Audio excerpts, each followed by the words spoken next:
నమస్కారములు. యువతరమ మార్పు కావాలి, మార్పు తేవాలి. మీ ఆలోచనలలో మార్పు తేవాలి.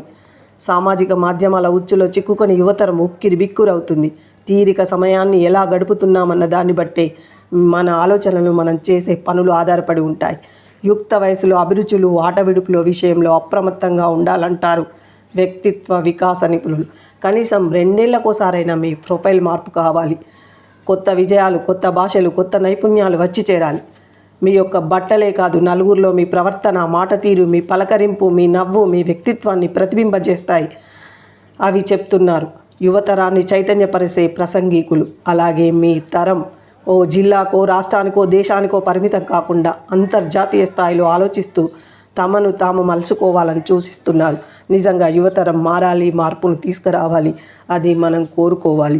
నా మాటలు మీకు నచ్చినట్లయితే తప్పకుండా లైక్ చేయండి, కామెంట్ చేయండి, సబ్స్క్రైబ్ చేసుకోండి.